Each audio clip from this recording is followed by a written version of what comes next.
1528 അയോധ്യയിലെ പുരാതന രാമക്ഷേത്രം ഇസ്ലാമിക അധിനിവേശ ശക്തികൾ തകർക്കുന്നത്. അയോധ്യയ്ക്ക് നേരെയുണ്ടായ ആക്രമണത്തിന്റെ ചരിത്രം വിവരിക്കുന്ന പ്രജ്ഞാപ്രവാഹ് സംയോജക് ജെ നന്ദകുമാർ. 1526 ബാബറുടെ നേതൃത്വത്തിലുള്ള മുഗലപ്പടയുടെ ആക്രമണം ഭാരതത്തിൽ നടക്കുന്നു. ബാബർക്ക് ഭാരതത്തിൽ നിന്ന് തന്നെ ചില അഞ്ചാം പത്തികളുടെ സഹായം ഉണ്ടായിരുന്നു. വിളിച്ചു വരുത്തുകയാണ് ചെയ്തത്. ബാബർ എന്ന ആക്രമണകാരിയെ, കൊടും ക്രൂരനെ, മതഭ്രാന്തനെ ഭാരതത്തിലേക്ക് വിളിച്ചു വരുത്തിയിരുന്നു ഇവിടെയുള്ള ചില ആളുകൾ. അങ്ങനെ നടന്ന ആക്രമണത്തിൽ പല പ്രദേശങ്ങളും കീഴടക്കി, റാണ സംഗയെയും ഒക്കെ കീഴടക്കി അവിടുന്ന് ഭാരതത്തിൻ്റെ ഉള്ളിലേക്ക് പ്രവേശിച്ചെങ്കിലും ബാബർ വിചാരിച്ച വിധത്തിലുള്ള മുന്നേറ്റം ഭാരതത്തിൻ്റെ ഏറ്റവും പ്രധാനപ്പെട്ട ഗംഗാ സമതലങ്ങളിൽ നേടാൻ കഴിയാതിരുന്നു. ചിലയിടങ്ങളിൽ കീഴ്പ്പെടുത്തുന്നു, ഉടനെ തന്നെ ആ പ്രദേശത്തെ ജനങ്ങൾ വീണ്ടും സംഘടിതരായി അവിടുത്തെ ഭരണം ഏൽപ്പിച്ചു. ബാബർ ആരെയാണോ ഏൽപ്പിച്ചത് അവരെ കീഴ്പ്പെടുത്തി വീണ്ടും തങ്ങളുടെ സ്വാതന്ത്ര്യം തിരിച്ചു പിടിക്കുന്ന ചരിത്രങ്ങൾ ഉണ്ടാവുന്നു.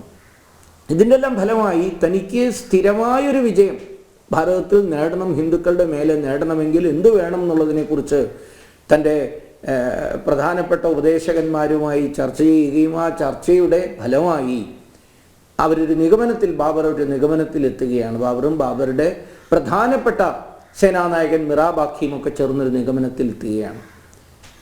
ഭാരതത്തിൽ നടക്കുന്ന ഈ തിരിച്ചടി ഏതൊരു ദയനീയമായ സാഹചര്യത്തിലേക്ക് അടിച്ചമർത്തിയാലും ഉടനെ തന്നെ അതിൽ നിന്ന് മോചനം നേടാനുള്ള ഒരു വലിയ ആത്മവിശ്വാസം എവിടെ നിന്നാണ് ഉയരുന്നത്?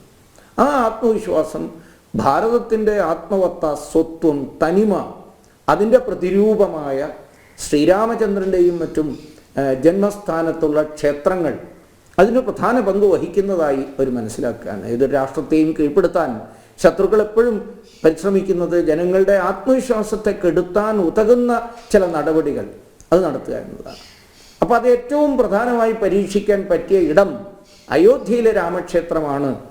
രണ്ട് ഫലങ്ങളുണ്ട്. ഒന്ന്, ഹിന്ദുക്കളുടെ മനസ്സിലെ ആത്മവിശ്വാസത്തെ തകർക്കാം.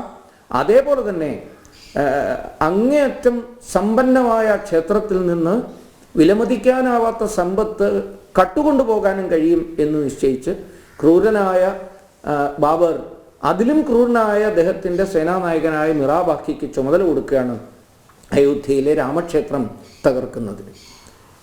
ഇതിനു മുമ്പ് തന്നെ ബാബർ സ്വന്തം കൈപ്പടയിൽ എഴുതി വച്ചിരിക്കുന്ന രേഖകളിൽ ബാബറി നാമയിലും മറ്റും പറഞ്ഞിട്ടുണ്ട് ഇത്തരം ആക്രമണങ്ങളും ഇത്തരം കൊള്ളയടികളുമൊക്കെ എത്ര കണ്ട് അനിവാര്യമാണ് എന്ന്.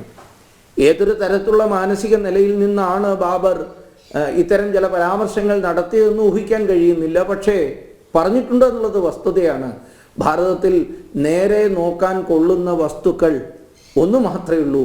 അത് ക്ഷേത്രങ്ങളിലും പ്രധാനപ്പെട്ട കൊട്ടാരങ്ങളിലുമൊക്കെ കുന്നുകൂടി കിടക്കുന്ന വൈഡൂര്യവും വജ്രവും സ്വർണവും അടങ്ങുന്ന അമൂല്യമായ സമ്പത്ത്. രണ്ടാമതൊരു വസ്തുവിനെ കുറിച്ച് കൂടി അദ്ദേഹം പരാമർശിക്കുന്നുണ്ട്. അത് ഭാരതത്തിലെ തവളകളാണെന്നാണ്. അതിൻ്റെ കാരണം എന്താണെന്നുള്ളതിനെക്കുറിച്ച് അറിയില്ല. അതിന് മനഃശാസ്ത്രപരമായ വിശകലനമൊക്കെ വേണ്ട വിഷയമാണ്.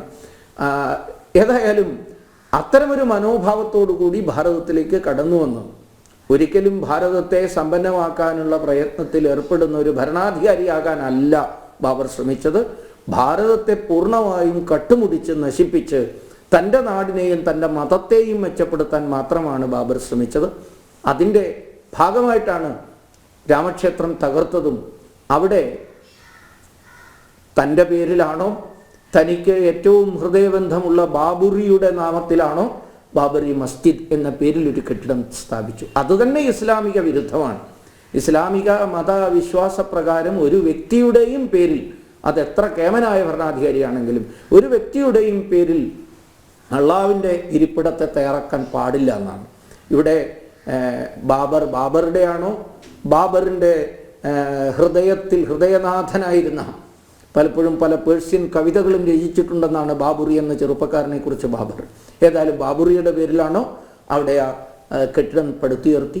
അതൊരു ഘട്ടത്തിലും ഒരു കാലത്തും ഒരു ആരാധനാലയമായി ഉപയോഗിക്കപ്പെട്ടിട്ടില്ല. അതിൻ്റെ പ്രധാന കാരണം ബാബർ തന്നെ അത് പണി കഴിപ്പിച്ചതിൻ്റെ പിന്നിലെ ഉദ്ദേശം മറ്റൊന്നായിരുന്നു.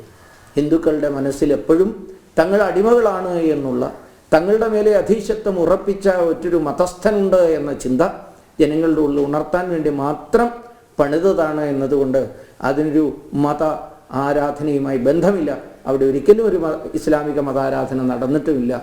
അത് സ്ഥാപിക്കാൻ ശ്രമിച്ചത് ബാബറാണ്. ബാബറുടെ ഉദ്ദേശവും ഇതുമാത്രമായിരുന്നു.